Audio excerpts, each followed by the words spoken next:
Well, I quite like my vagina mouth. It's better than your baboon bum's mouth. 'Cause that's what you've got, haven't you? You talk through a baboon's bum. That's what that's what it looks like when you talk. It's it's basically a baboon's arse hole that's moving, and and your two little eyes, like two little buttons, they are on the side of the bum, as your little bumhole is rubbing away with the little wordies, thinking you're funny, but you're not. Anyway, back to they've covered up Churchill. I feel like my great grand's turning in a grave. They've covered up Winston. What are we going to do? It's not funny anymore, Granny. I think we're at the end of times. Well, not that it matters to you, because you haven't got much time left anyway. But we're at the end of time, I think. I, I think I think human beings are beings on toast. Well, at least nobody could ever accuse you of being a racialist, can they? You've had every bugger in you, haven't you? You've had every bugger nationality. They've all been in you, and quite a few of them at the same time. How many can you fit in you at one time? I think it's is it a dozen or a baker's dozen? You've got so many orifices that they can all poke you. I've seen it. I've seen you doing that naughty stuff, and it's not. It's I'm disappointed, but at least you're not a racialist. You've had all colours, all nationalities, all races. You don't discriminate. You've had all genders in you as well. All of them. I didn't know there were so many genders, and they've all been inside you. Oh, you're definitely, a free lover. You're a free loving spirit. That's what you are. Well, you know why that is, don't you, Granny? It's because I'm yoke. You wouldn't know about that, though, would you? Little bit past your time. Talking about time. It's getting to me bedtime now, so I'm going to turn in. You take care of your piles, and worry about your bees, and I'll speak to you tomorrow. Night, night, Granny. You, you're a bit past it, aren't you? And I know you do waffle on, talking about all these silly things. But I understand I'm a patient man. Maybe so. But at least I wasn't dreaming about being rimmed by Sting and being rammed up my sitter by Robbie Williams, you know, because that's what you were dreaming about, wasn't it, you dirty sod? Oh yes, Robbie Williams. Funny you should mention him. I bet that's why you're my mate, isn't it, really? I sort of remind you of a parallel universe. And in that parallel universe, you think I'm just like your idol, Robbie. That's why you're a good mate with me. You love a bit of Robbie up your arse, don't you? I'm just down at the Mersey. It's nearly as dirty as your mind. At least it's not fucking raining. I have to be thankful for something in England. Fucking cunt. Oh, I'm listening to lots of. I've got this Spotify thing now. I'm into the 21st century. I've got one of these applications, and I'm listening to this Biosphere mixes. It's very nice. I like them actually. It's very ambient, very chilled.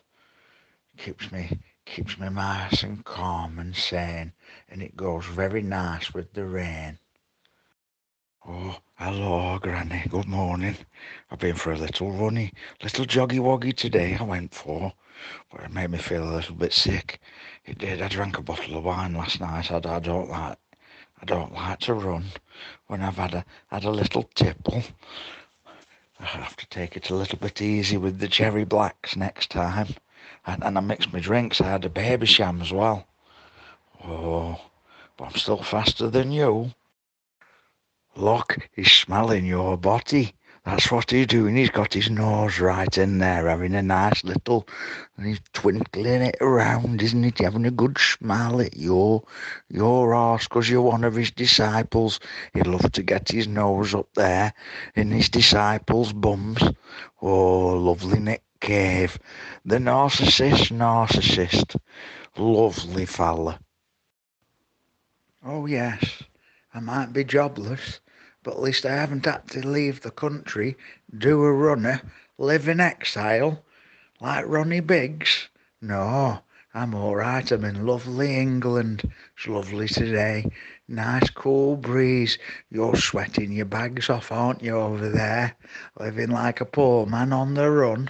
Oh, no thanks. No wonder you've lost your sense of humour, hanging around with all those fucking wild ones. All those natives. Are you a native?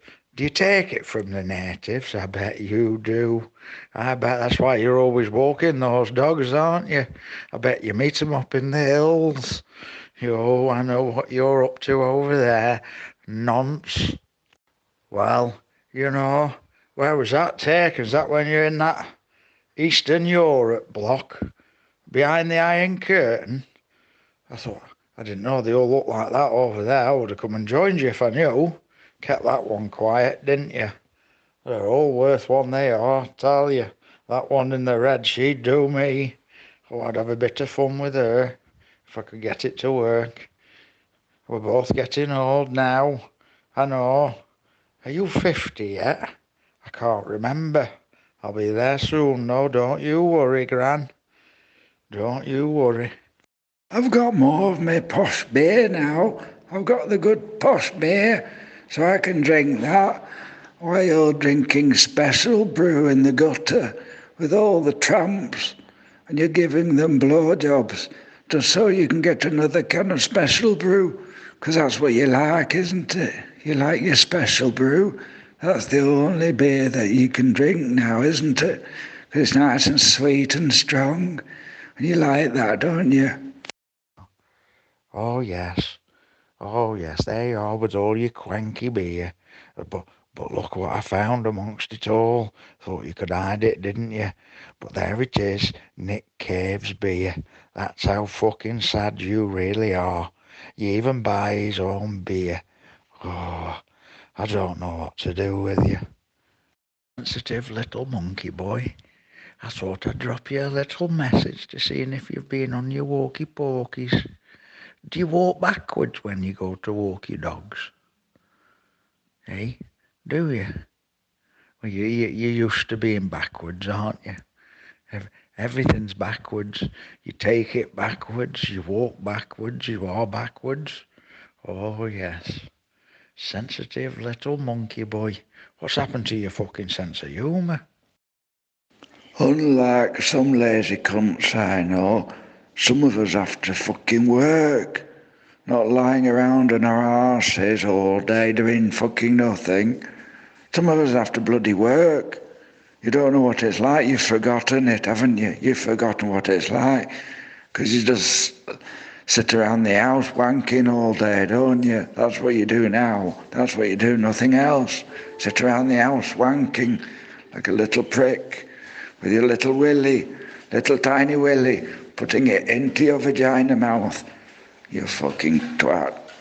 Oh, yes. I'm glad you brought up me wanking in the house, because at least I'm not cranking in man or cranking going on here, is there? But you like a good crank, don't you? I saw you cranking room. You love a good crank every night, you little cranky. Nice to see you've got your sense of humour back, Granny. Eh? Have you had a couple of cranks today? Has it cheered you up, made you feel better? Anyway, stop being jealous about me not working. I mean, I'm making a fucking fortune on the dole, aren't I? I can retire next year. Oh, don't worry. I think you can get a job as a professor of literature, can't you? You're an expert on all books now. You've read them all, and you've written some as well, and you're an expert on everything. So that'll be easy for you to get a job as a professor of literature, wouldn't it? You know, You're the Fresh Prince of Bel End. You're a twat with 9 lives, that's what you are. Oh, look at me when I were young with me harem. Oh, that was funny, wasn't it? And dead young there, not like a balding old twat now. Oh, Oh dear, oh dear, oh dear. Granny's got a little bumblebee in the bonnet today. Oh, now, Granny, listen. It's not my fault that I'm a better runner than you, and I'm a better cook than you, and I'm better looking than you, and I've still got my hair. I'm not going bald, and I'm not a big fatty yet. I know I'm pretty awesome. I mean, I speak a bit of Greek and a little bit of Spanish, and I've travelled all over the world, because I'm awesome. But it's just not my fault, is it? You know, you have to accept that when you're getting older. I mean, you've always been like that, really, but you just have to accept that I'm awesome, Granny. It's fantastic and awesome. You know, that's why I've got lots of friends all around the world because I'm so amazing, totally amazing. You know, I've got this friend. He lives in Brazil. He's he's a bit of a strange one though. I think he's been spending a little bit too much time on his own in the jungle, and it's a shame because he's from England, Granny. He's from the north like me and you, but he's got into all this cranking now. The English beer's not good enough for him. He has to buy all these American beer, and they smell like wacky backy, all these beers. They're not very nice at all. And they're very strong. I don't know how he can drink them because he's not a very good drinker. He has a problem with incontinence when he tries to drink. But the thing is about him, Granny, he's a bit of a music expert. He really likes. He thinks he's a bit of a professor in music. He thinks he's better than that John Peel, John Orange Peel, I think his name is. He, and he actually thinks he knows more than him about music, you see, and he listens to all this very strange music, Granny, with all these plonky plink plonk things, and the stranger it is, the more he likes it. But if you ever disagree with him, he loses his mind.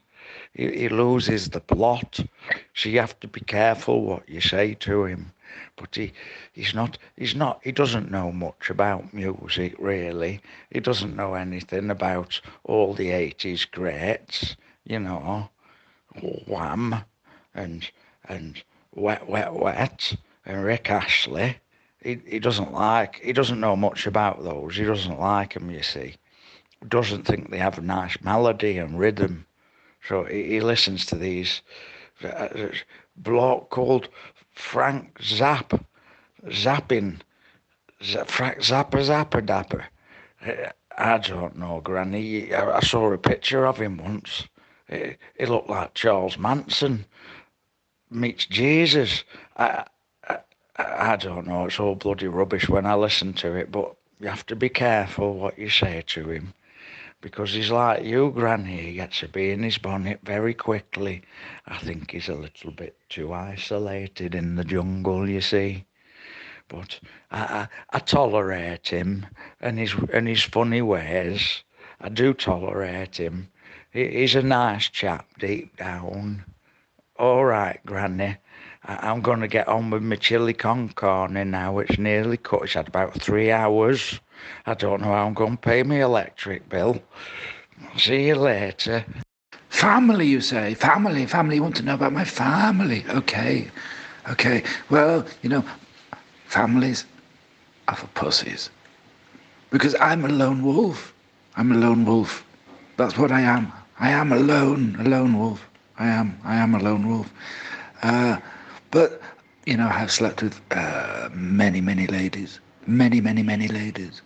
Last count was approximately, I think, 1.3 million. I think 1.3 million. I think that includes some a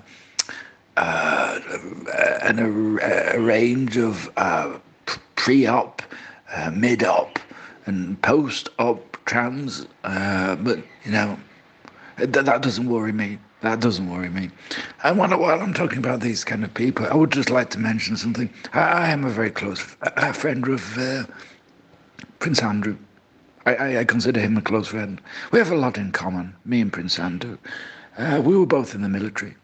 We were both in the military. But, I worked in a different area to him. I didn't have his rank, but I had a very important role in the military that it hasn't been declassified, so I cannot talk about it yet. But it was a very important thing. So what I would like to say about Prince Andrew is that we have a lot in common. One of the things we have in common is I don't sweat. Not a drop. Not a drop of sweat rolls down my body, my beautiful body, not a drop of sweat. And the funny thing about that is, without sweat, you're more aerodynamic. So I can shave even more nanoseconds off my pace. And that's really helping me shaving those nanoseconds is, the droplets of sweat, doesn't interfere with the, I'm more aerodynamic. I'm an aerodynamic guy. I can go very, very fast without sweating a drop. I have other things in common with Prince Andrew as well. But I think I might talk about that at another time, if you don't mind.